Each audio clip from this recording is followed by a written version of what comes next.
Disclaimer: this story explores mature emotional themes including complex family relationships, estrangement, and personal trauma. There is no explicit material, but viewer discretion is advised. I wasn't expecting anyone, especially not at that hour. The house was silent, save for the low hum of the refrigerator and the ticking clock over the stove. It was just past 2 a.m. when I heard the knock. Not a frantic pounding, just 3 slow, measured taps on the front door. I froze. For a second, I wondered if I'd imagined it. But then came another knock. Same rhythm. Same weight. I live alone. That knock was either a mistake or something else entirely. Grabbing the robe off the hook, I padded quietly to the door, peering through the peephole with cautious curiosity. The porch light cast a pale glow on the figure outside. Male. Broad shoulders hunched slightly. Hands buried in the pockets of a faded hoodie. He looked up just enough for me to catch his face. My stomach dropped. It was Ethan. My stepson. I hadn't seen him in 5 years. Last time we spoke, he told me very clearly that he never wanted to speak to me again. That I'd ruined everything. That I wasn't his real mother and never would be. He was 22 then. Old enough to mean it. I was stunned. Not just because of the time of night, but because of everything that led up to this silence.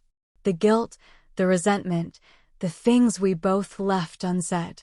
When my husband, his father, passed away, Ethan shut me out completely.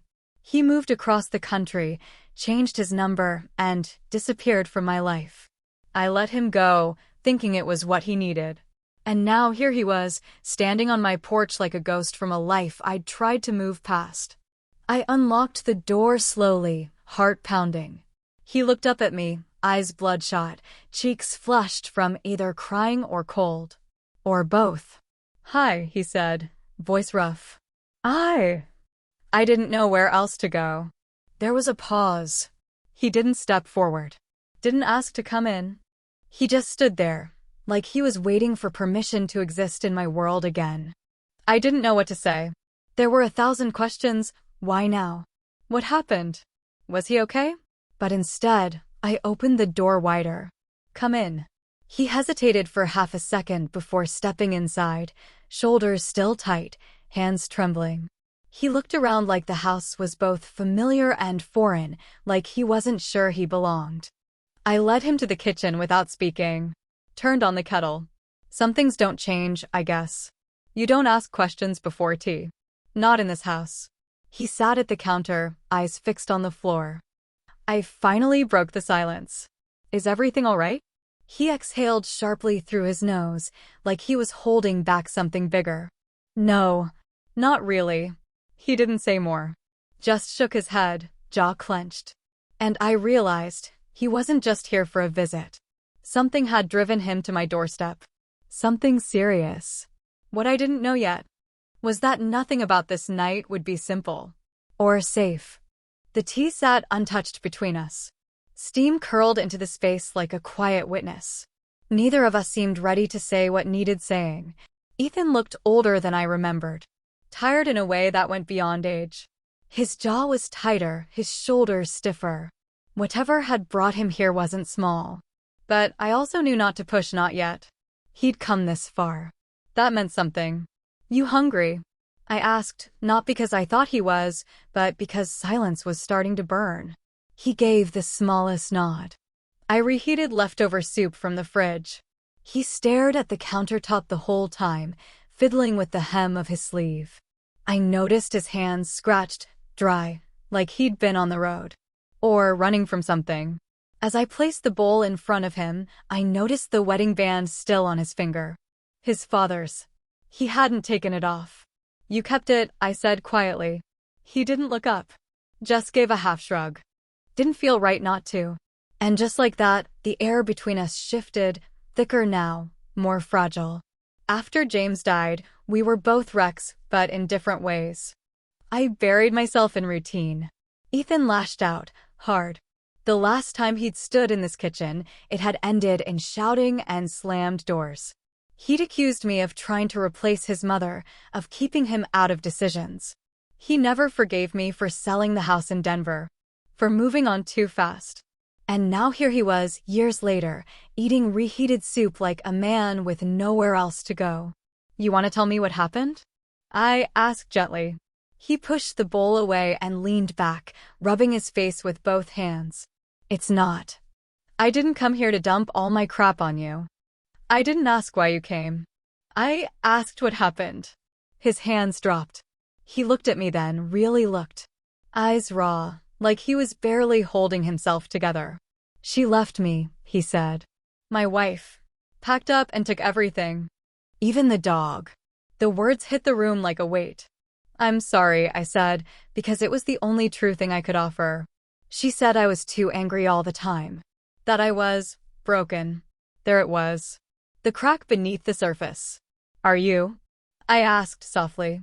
He blinked at me, like no one had ever asked that before. His mouth opened, then closed. I don't know. We sat in that quiet again. But this time it wasn't empty, it was full of things unsaid. Regret. Blame. Pain. Maybe a little hope. I didn't come here looking for forgiveness, he said. I didn't know where else to go. You don't need forgiveness to be let in, I said. You're still family. He nodded, but I could see the doubt in his face. Like he didn't fully believe that anymore. Like he wasn't sure if he deserved it. I wanted to ask if he was safe. If someone was after him. If there was more to the story. But his walls were still up. And I knew Ethan, he wouldn't say anything until he was ready. Still, something about the way he flinched when the wind hit the window, something about the way he kept checking his phone, only to find nothing there. It told me this night was far from over. And whatever he was running from hadn't caught up to us yet. Ethan fell asleep on the couch around 4 a.m., still fully dressed, hoodie pulled halfway over his face like a shield. I covered him with a throw blanket he used to complain was too scratchy when he was younger. Now he didn't seem to care. I didn't sleep. I just sat in the kitchen, watching the sun rise slow and reluctant through the blinds. Something wasn't sitting right. It wasn't just the breakup. I could see that in his eyes, there was more. Something deeper. The kind of weight that doesn't come from a failed marriage alone. Around 6, I started making coffee. The sound must have stirred him because he sat up slowly, blinking like he forgot where he was. You didn't have to let me stay, he said hoarsely. I handed him a mug. Didn't have to think about it either. He nodded, silent again. Always carrying everything on his own back. You're not in trouble, are you? I asked, not dancing around it anymore. He froze mid-sip. What do you mean? You tell me. You show up out of nowhere, middle of the night, looking like you haven't slept in days. He put the mug down too hard. I said I'm not in trouble. Ethan, he stood, hands on his hips, pacing now. I got into something with my job, all right? I made a mistake. I thought I could fix it, but then it got worse. What kind of mistake? He stopped pacing. Jaw clenched. There's money missing. I didn't take it, but I was the last one who touched the account. Now my name's on some list, and no one's answering my calls. My stomach turned. Are the police involved? He shook his head. Not yet. But I think someone's trying to pin this on me. Or make me disappear before it gets that far. The words hit hard. Not just because of what they meant, but how he said them, like he didn't know who to trust anymore. You think someone's following you? I don't know, he muttered. My car's been parked 2 blocks away for days. I've seen the same black SUV at least 3 times near my place. Might be nothing. But I panicked. And I ran. Now the tension made sense. The late-night knock. The flinching at windows. The way he kept checking his phone but never called anyone back. You should go to the police, I said carefully. He looked at me like I'd just suggested setting himself on fire. And tell them what? That I think I'm being watched by someone I can't name, for money I didn't take, from a company that already locked me out of everything. Silence. I just needed somewhere to breathe, he said. I thought maybe here, maybe you. His voice cracked. I nodded. You're not alone here. But I need the truth, Ethan. If someone's after you, I need to know exactly what we're up against. He sat back down, rubbing his temples. There's a flash drive in my jacket. It has everything: emails, transfers, names. I didn't know who to send it to. I figured if something happened to me, maybe you'd. The doorbell rang. We both froze. Once, twice, 3 times. Same rhythm as the night before. I looked at Ethan. His face went pale. He whispered, "That's not normal." And for the first time since he showed up, I felt fear tighten in my chest. I didn't move at first. Neither did Ethan. We just stared at the door like it might open on its own. 3 knocks again. Same slow rhythm. Like whoever it was knew exactly how to send a message without saying a word. I whispered, "Did you tell anyone you were coming here?" He shook his head. "No one knows. I didn't even have my phone on until yesterday. I swear." I moved slowly to the side table and grabbed my phone. No missed calls. No alerts. I turned the screen brightness down and dialed 911, but didn't hit call. Not yet. What if it's just a neighbor? I said, more to myself than him. Ethan shook his head. That's not how neighbors knock at 6 a.m. A beat passed. Then footsteps. Faint, slow, fading back down the porch. We waited another full minute before I eased toward the window and peeked through the curtain. No one on the porch. No car in the driveway. Nothing. But then I saw it, a black SUV, parked half a block down. Windows tinted. Engine running. "They're still out there," I said quietly. Ethan stood behind me, watching too. His face was drained of all color. "They're watching the house. Waiting to see what I'll do." "Then we don't wait," I said. "Get the flash drive." He grabbed his jacket and pulled out the small silver device, placing it in my hand like it was made of glass. "There's enough on here to ruin someone," he said. "But if they find out I still have it," he didn't finish. He didn't need to. We packed quickly. I didn't ask questions. I just grabbed essentials, stuffed them into a duffel, and told Ethan to keep low. He hesitated in the hallway, looking at the photo of James still hanging near the front door. His father. My husband. Gone almost 7 years now. He'd know what to do, Ethan muttered. "Maybe," I said. "But he'd want you safe first." "Let's go." We slipped out the back door, through the neighbor's side gate, and into the alley. I unlocked my old Subaru quietly, and we climbed in. Ethan slouched low in the passenger seat, hoodie pulled up again. I didn't turn on the headlights until we were 2 blocks away. Didn't speak until we hit the main road. "Where are we going?" he asked. "To someone who can help. A friend of your father's.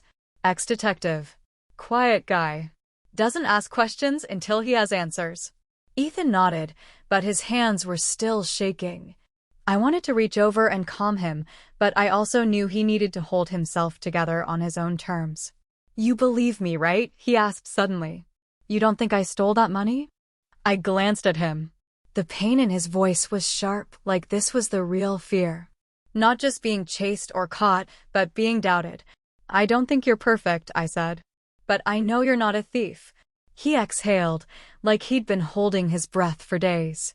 Then his phone lit up. Unknown number. One text. "You shouldn't have run." I gripped the wheel tighter. "Block it." He stared at the screen. "It's not from a normal number." "Look at it." I did. The number was just a series of 6 digits. No area code. No name. And the worst part? It was the same number that had texted him 2 days ago, the message that made him leave everything behind and come to me. We were already in motion. Already running. But now, it felt like we were being hunted. We reached the cabin by noon. Isolated. No cell service. Exactly how Tom liked it. Tom was an old friend of James's, retired detective with a reputation for quiet loyalty and not asking too many questions. I hadn't spoken to him in years, but when he opened the door and saw Ethan, he didn't hesitate. "You look like hell," Tom said bluntly. "Feels about right," Ethan replied. He led us inside, poured strong coffee, and didn't say a word until we were sitting at the table, the flash drive between us like a live wire. "I'll plug it in. You two just sit tight," Tom said, taking his old laptop into the other room. Ethan looked around. "You sure about him?" I nodded. He worked homicide for 20 years. Buried 2 partners. He doesn't scare easy. Ethan leaned back, tried to relax, but it was clear he wasn't built for this kind of waiting. He kept glancing at the window, tapping his knee, checking his dead phone like it might magically spark back to life. 10 minutes passed. Then 20. I stood. I'll go check on him. The hallway was narrow, the door to Tom's study cracked open. I stopped cold. I heard voices. She doesn't know yet. Just tell me what you want me to do with him. Tom's voice. Low. Calculated. Another voice muffled on speakerphone. Keep him there until we get the rest. Then clean it up. I stepped back, heart slamming against my ribs. The floor creaked. Silence. Tom opened the door. His face was neutral, but his eyes had changed. Cold. Focused. You shouldn't be sneaking around, Mia, he said. What the hell is going on? I asked, backing into the living room. Ethan stood up when he saw me. What's wrong? Tom's working with them, I said. Tom walked in slowly, hands out. It's not what you think. I'm trying to make this clean for both of you. Ethan stared at him, stunned. You said you were helping me. I am, Tom said calmly. But helping doesn't always mean saving. Ethan pulled the flash drive off the table. You were going to turn me in? Tom shook his head. You think this is about you? That drive has more than just money trails. Your father was in deep before he died, old debts, old enemies. You're just the unlucky one who walked into the fire. I felt everything tilt. James? That's not possible. Oh, it's very possible, Tom said. You think he left you the insurance money out of love? He was trying to cover his end before things got messy. Ethan's face crumbled. You're lying. I wish I was. It didn't feel like a conversation anymore. It felt like a trap. And we were already inside it. I stepped in front of Ethan, blocking him from Tom's reach. You need to leave. Now. Tom sighed. Don't be stupid, Mia. If I walk out of here without that drive, they'll just come back harder. You know how this works. But I wasn't listening anymore. Because while Tom spoke, Ethan had slipped the flash drive into his sock and quietly picked up the fireplace poker with his other hand. We didn't have time to think, only to move. And when Tom reached for his phone, Ethan struck. Tom staggered backward, the poker strike catching him in the shoulder, not the head. But it was enough to knock his phone loose and enough of a distraction for us to run. We bolted through the back door, down the uneven steps, into the trees. The woods behind the cabin were thick with pine, and the cold bit through our clothes like glass. I didn't look back. Neither did Ethan. Not until we reached the stream about a quarter-mile out. He collapsed at the base of a fallen log, breathing hard. I dropped beside him, trying to steady my pulse. My hands were trembling, but not from the cold. He looked at me. You okay? No. You. Not even close. We both laughed a little, just out of sheer disbelief. But then reality rushed in. We can't go back, I said. Not there. Not anywhere near it. Ethan nodded. What now? I pulled out the flash drive, still warm from where it had been tucked inside his sock. We end this. We stop running. But how? We can't trust anyone. Maybe not anyone you know, I said. But I know someone. I pulled my phone from my jacket, turned it on, and waited for service. 1 bar. Then 2. Just enough. I opened a contact I hadn't touched in almost 8 years, Detective Maynard, Internal Affairs. The only person James ever said was clean. I hit call. She picked up after 2 rings. Mia? I need help. And I need you to believe me before I send you something that could get us both killed. There was a pause on the line. Then, talk. We moved fast after that. I sent a copy of the files, locations, names, every detail Ethan remembered from his office. Within 20 minutes, Maynard called back. This goes deeper than your stepson. This is organized. Financial laundering, blackmail, even ties to 2 unsolved deaths. We've been circling this for months. That flash drive is the missing piece. My stomach sank. James, was he part of this? A longer pause. No. But he knew about it. He tried to protect you both. That insurance policy? It was hush money. Not from him, from them. He took the fall for a debt he never owed, so they'd leave his family alone. Ethan's eyes filled when I repeated it to him. He knew I'd end up caught in it. He tried to stop it, I said quietly. And now we can finish what he started. We were escorted into protective custody within hours. Not dramatic. No sirens. Just 2 unmarked cars and plainclothes officers who didn't smile. The news broke a week later. Arrests. Seized assets. A well-known company exposed. Tom's name was among those listed, charged but not yet in custody. We watched it all from a safe house across the state. Ethan turned off the TV, silence wrapping around us. "Do you think it's really over?" he asked. I wanted to say yes. Instead, I said, "I think we can breathe again." He nodded slowly. "You didn't have to help me, you know. After everything." "I'm not your mother," I said. "But I loved the man who raised you. And I know he'd have done the same." Ethan looked at me. He did. He just did it in silence. Outside, the snow started to fall quiet, steady, clean. But in the distance, just past the fence line, I saw it again. A black SUV. Watching. Waiting. The end, or not.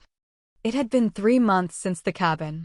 3 months since Ethan and I had fled into the woods, since we watched the empire behind his father's secrets come crashing down. We weren't hiding anymore. And honestly, after all that had happened, normalcy felt like a blessing. We didn't talk much about James. Not at first. But the silence wasn't heavy. It was respectful. When we did speak his name, it was with clarity. Not all heroes wear capes. Some just make one final, impossible decision to shield the ones they love. Ethan kept the flash drive. Not for revenge. Not for leverage. Just as a reminder. We knew the media would forget eventually. Another scandal would pop up. When I could have walked away, I didn't. And I'm proud of that. We're not perfect. But we're surviving. Together. Did you enjoy the story? What kind of stories would you like to hear next? Drop a comment below. We love hearing from you.